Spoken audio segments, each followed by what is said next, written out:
시편 103편 1절 말씀은 내 영혼아 여호와를 찬양하라 라고 시작하고 있습니다. 이것은 다윗이 기록한 시입니다. 다윗은 항상 하나님을 잊지 않고 있었습니다. 자신이 힘든 때이든지 또한 누군가가 자기를 죽이려고 그렇게 할 때이든지 그 어떤 때에도 다윗은 하나님을 잊지 않고 더 나아가서 하나님께 감사와 찬양을 드리는 그러한 모습을 우리는 시편을 통하여 다윗이 쓴 시를 통하여 발견하게 됩니다.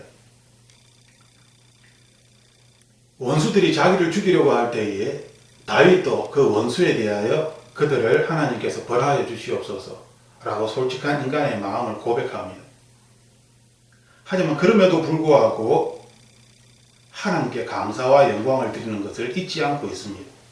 즉 내가 지금 처해 있는 상황과 하나님께 감사와 찬양을 드리는 하나님을 높이는 것과는 별개로 다르게 생각을 한다는 것이죠. 많은 사람들이 그렇게 하지 못합니다. 많은 사람들은 내가 잘 되었을 때에 하나님께서 나를 축복하셨나 보다 하고 하나님께 감사와 영광을 드리고, 내가 뭔가 잘못되고 내가 아프고 내가 힘들어지면 내가 무슨 죄를 저지른가 보다 라고 내가 뭔가를 잘못했다고 그렇게 죄를 지었다라고 그렇게 생각을 하죠. 즉 우리가 살아가면서 뭔가 잘 되면 하나님께서 나를 축복하신 것이고 뭔가 잘못되면 하나님이 나를 벌하시는 것이고 이렇게 생각하는 것입니다. 나의 삶에 있어서 하나님과 굉장히 가깝게 밀접하게 내가 하나님을 생각하는 것 같지만 우리가 말씀을 읽다 보면 그렇지 않다는 것을 알게 됩니다. 다윗은 지금 하나님을 사랑하는 이 마음과 자신이 세상에서 처해 있는 이 상황들, 환경들을 분리하여서 나누어서 생각하는 것을 말씀을 통하여 보면 우리가 쉽게 발견할 수 있습니다. 자신을 괴롭히는 그러한 사람들을 하나님이 벌하여 주시옵소서 라고 하나님께 기도함에도 불구하고, 그럼에도 불구하고 그 사건에 대하여서 하나님과 관련시켜서 이야기하는 것이 아니라 하나님은 그럼에도 불구하고 하나님은 존귀하신 분이시고 하나님은 영광 받으실 분이시고 하나님은 정말 너무나 좋으신 분입니다. 너무나 위대한 분이십니다. 라고 하나님에 대하여서는 변함없는 그러한 마음을 다윗이 기도하고 있다는 것을, 그렇게 여기고 있다는 것을 우리는 말씀을 통하여 배우게 되는 것이죠.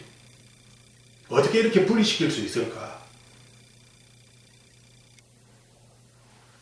그 이유는 우리는 이 세상에 나그네로서 살아가는 것입니다. 잠깐 왔다가 곧 우리들은 영원한 하나님의 나라에서 살게 됩니다.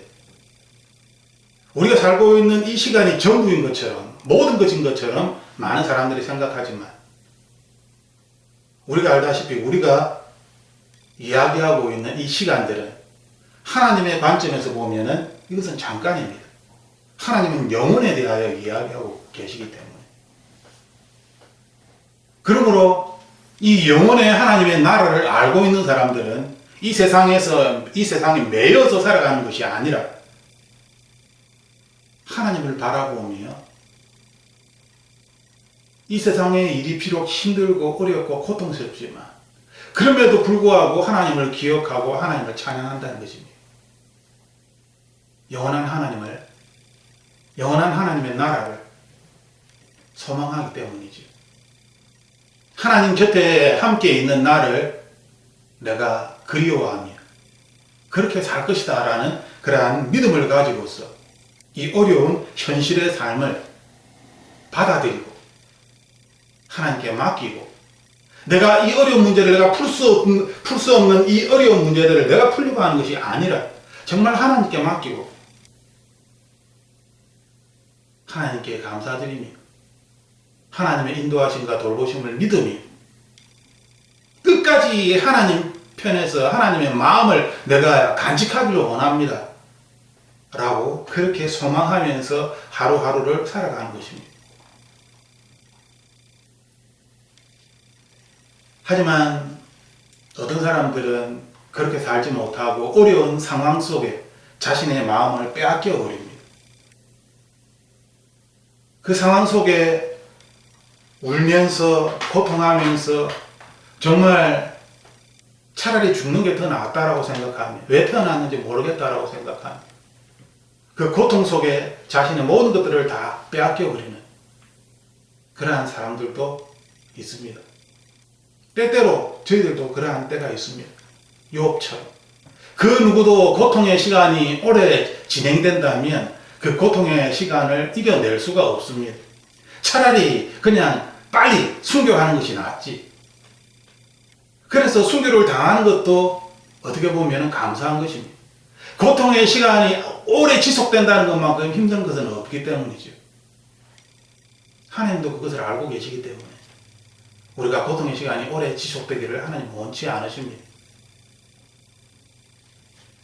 우리는 시편 103편 1절에서 내 영혼아 여호와를 찬양하라 내 속에 있는 모든 것들아 그 거룩하신 이름을 찬양하라 라고 다윗이 그렇게 고백을 합니다. 그 이유가 무엇일까요? 왜 하나님을 찬양해야 할까요? 그 이유는 수많은 이유들이 있는데 하나님을 찬양해야 할 수많은 이유들이 있는데 그 이유들을 우리가 잊어버리거나 아니면 이 세상의 것들을 생각하면서 하나님이 주신 은혜들을 무시해버리는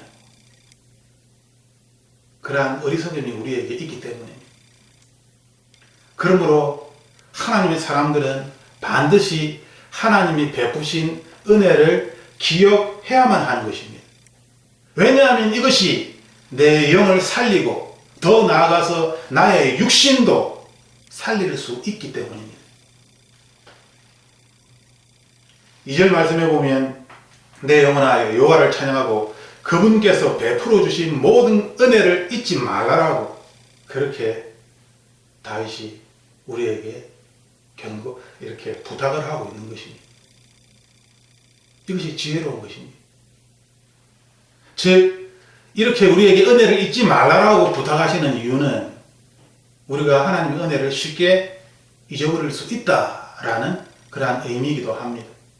사람은 상황에 따라서 우리의 감정이, 우리의 생각이 반응을 하기 때문이죠. 좋은 어떤 일이 일어나면 좋은 생각을 하고, 나쁜 일이 일어나면 나쁜 생각을 하는 것이 일반적인 사람의 감정과 생각이기 때문입니다. 그러므로 이러한 상황에 따라서 우리의 생각이나 마음이 움직이는 것이 아니라 항상 하나님의 은혜를 기억하는 것, 이것이 굉장히 하나님을 믿는 자들에게는 중요하다라는 그러한 사실입니다. 3절에 그분은 내 모든 범죄를 용서하시고 내 모든 질병을 고치신다 라고 말씀하십니다. 나의 모든 죄는 용서함을 받았습니다. 이미 용서함을 받았습니다. 이것은 하나님의 관점입니다. 하나님께서는 시공간을 뛰어넘어서 우리가 태어나기도 전에 우리를 이미 하나님의 자녀가 삼으셨습니다. 우리는 이미 하나님 보시기에 하나님 나라에 하나님과 함께 있는 것입니다. 하나님이 선택하신 자이기 때문에. 하나님께서 선택하신 자는 하나님께서 너의 모든 죄가 용서를 받았다라고, 모든 죄가 용서를 받았다라고 하나님은 말씀할 수 있는 것입니다. 그렇다면 우리는 이 말씀을 어떻게 받아들여야 할까요? 내 모든 죄가 용서함을 받고 너의 모든 질병이 고쳐졌다? 그런데 나는 지금 아픈 가운데 있는데, 그런데 질병이 고쳐졌다니, 질병을 고치신다니, 난 여전히 아픈데, 내가 알고 있는 어떤 사람은 아파서 그냥 돌아가셨는데, 그런데 이 말은 도대체 모든 죄를 용서하시고 내 모든 질병을 고치신다, 내 생명을 멸망해서 구속하시고 사랑과 자비로 내게 관을 씌우신다 라고 말씀하신 이 말씀을 어떻게 받아들일 수 있습니까? 사람은 또다시 죄를 지을 수 있습니다. 그것이 사람입니다. 또 죄를 지을 수 있는 것이죠. 그런데 내 모든 범죄를 용서하신다. 그러므로 이 말씀을 읽을 때 우리들은 하나님의 관점에서 이 말씀을 받아들여야 된다는 것입니다. 좀 더 다른 표현으로 하면 하나님의 마음으로 이 말씀을 보아야지 이 말씀이 이해될 수 있다는 것입니다. 사람의 마음으로 give and take, 하나를 주고 하나를 받고 상황에 따라서 해석을 하는, 이해를 하는 이러한 사람의 생각으로 이 말씀을 이해를 하려고 하면 도대체 내 모든 범죄를 내가 또 죄를 짓고 저 사람 또 죄를 짓고 그런데 어떻게 그때마다 하나님 용서해 주시는가? 저 사람은 회개하지도 않은 것 같은데 이해할 수 없는 것입니다. 하나님께서 우리에게 이 말씀을 하시는 것은 하나님의 관점에서 하나님은 이미 우리의 모든 범죄를 알고 계시고 그 범죄들에 대하여 예수 그리스도께서 십자가에 죽으실 때에 이미 그때에 다 그 죄들을 용서하여 주셨다는 것입니다. 사람이 알고 있는 이 시간에 이 컨셉을 뛰어넘어서 영혼의 관점에서 하나님께서 우리에게 말씀하신 것이죠. 그래서 우리들은 멸망에서 죽음에서 우리들은 다시 생명으로 옮겨진 것입니다. 4절 말씀처럼 내 생명을 멸망에서 구원하셨다. 어떤 사람들은 늪에 빠져서 계속 허우적거리면서 그 길을 헤어나오지 못하는 사람들이 있습니다. 절망 가운데서 왜? 빠져나오려고 하면 할수록 더 깊이 수렁 속으로 빠져들기 때문에. 하지만 우리가 기억해야 할 것은 이 구덩이에서, 이 늪에서 하나님께서 우리를 창세전에 이미 우리를 구원하셨다라는 사실을 우리들은 알아야 하고 우리들은 믿어야 하는 것입니다. 즉 현재 내가 늪 속에 빠져 있어서 허우적거리는 이 모습을 생각하는 것이 아니라 이미 모든 문제가 해결되었다. 하나님의 관점에서. 현재의 나의 상황을 보고 이야기하고 생각하는 것이 아니라 영혼의 관점에서 하나님의 관점에서 나 자신을 보고 지금 이 현재 상황을 하나님의 관점에서 이 상황을 바라보아야 한다는 것이죠. 현재에서 하나님을 바라보는 것이 아니라 하나님의 관점에서 현재를 바라보아야 이 말씀이 이해되어진다는 것입니다. 그래야지 하나님의 말씀이 나의 말씀으로 적용이 될 수 있는 것입니다. 하나님께서는 우리가 구덩이에서 허덕이며 힘들어하는 것을 알고 계시고 그래서 예수 그리스도를 통하여서 우리의 어려운 문제들을 어려운 우리가 알고 지은 죄 모르고 지은 죄들을 하나님께서는 다 용서해 주셨습니다. 더 나아가 하나님께서는 우리에게 사랑과 자비의 면류관을 씌우셨다라고 하나님께서 생명의 면류관을 우리에게 씌우신 것입니다. 하나님은 사랑이시기 때문에 하나님은 자비이시기 때문에 우리가 하나님을 좋은 분으로 사랑의 하나님이다 라고 말은 하지만 실제로 하나님이 얼마나 사랑이 충만하신 분이고 얼마나 자비가 많으신 God is mercy. 말은 그렇게 하지만 하나님의 사랑과 자비가 어떠한지를 우리가 잘 느끼지 못합니다. 내가 잘 되었을 때는 하나님은 참 하나님은 사랑이시야. 하나님 얼마나 자비로우신지 라고 이야기하지만 내가 어려운 가운데 있을 때는 하나님의 자비, 하나님의 긍휼, 하나님의 용서, 내가 이렇게 힘들어 죽겠는데 그 단어는 나의 머릿속에서 사라져버리는 것이죠. 왜? 현재의 내 상황 속에서 하나님을 바라보기 때문입니다. 하나님의 마음을 이야기하지만 하나님의 마음으로 나를 바라보는 것이 아니라 세상 속에 있는 나의 마음으로 인간의 마음으로 하나님을 바라보기 때문에 하나님 말씀을 읽어도 도대체 이 말씀이 나에게 어떠한 의미로 이 말씀을 하시는 것인지 이 말씀이 왜 생명의 말씀인지 나를 살리는 구원의 말씀인지 머릿속으로는 이해가 되는 것 같지만 사실은 전혀 이해할 수 없는 것이죠. 좋은 것으로 내 입을 채워 내 청춘을 독수리같이 새롭게 하신다. 얼마나 좋으신 분이십니까? 좋은 것으로 우리에게 주신다, 채워주신다. 하나님께서 그렇게 그것이 하나님의 뜻입니다. 그런데 좋은 것으로 채워준다는 것을 우리는 어떻게 이해해야 합니까?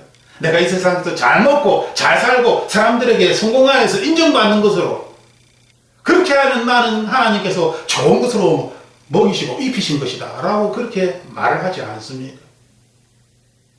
성경을 읽어보십시오. 하나님의 사람들이 어떻게 살았습니까? 대부분의 사람들이 고난 가운데, 어려운 가운데 이 세상을 살아왔습니다. 그들이 좀 성공적인 삶을 살았다 할지라도 여전히 외부에 다른 사람들의 위협과 또한 가족 내에서의 어떤 갈등과 어려움들이 있었습니다. 그럼에도 불구하고 하나님을 끝까지 믿는, 끝까지 의지하는 그러한 모습들을 성경은 우리에게 보여주는 것입니다. 성공주의가 아니라는 것이지요. 성공에 의하여서 하나님의 축복을, 하나님의 좋은 것을 생각하면 안 된다는 것입니다. 많은 사람들이 가장 큰 복은 예수 그리스도다라고 이야기를 합니다. 이것은 사실입니다. 하지만 예수 그리스도가 왜 진짜 축복이 되는 것인지 그것을 실제로 아는 사람들은 많지 않다는 것입니다. 왜 예수 그리스도가 복이 되는 것인지 그것을 진실로 깨닫고 그 복 가운데에서 살아가는 사람들은 많지 않다는 것이죠.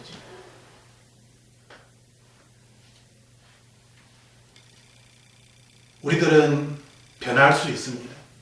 우리의 감정도 변하고 우리의 생각도 변하고 시대에 따라서 이 신학도 디알로기도 변합니다. 사람은 변하지만, 인간의 역사는 변하지만 변하지 않는 것은 바로 하나님이시죠. 하나님의 사랑은 변하지 않습니다. 하나님의 자비는 변하지 않습니다. 이것을 반드시 기억해야 합니다. 하나님의 마음에서 하나님의 사랑과 하나님의 자비를 우리가 기억해야 한다는 것입니다. 인간의 생각으로 하나님의 사랑과 하나님의 자비를 기억하고 그렇게 하나님은 사랑이야, 하나님은 자비야 라고 그렇게 아무리 대내어봐야, 아무리 그렇게 이야기해봐야 내가 어려운 가운데 빠지게 되면 내가 그동안 이야기하였던 하나님의 사랑은 사라져버립니다. 하나님의 자비는 사라져버립니다. 그러므로 우리의 마음이 하나님의 마음처럼 닮아가야 한다는 것이죠. 성경은 그것을 우리에게 계속 가르쳐주고 있습니다. 그리고 그렇게 할 수 있다라고, 될 수 있다라고 우리에게 말씀합니다.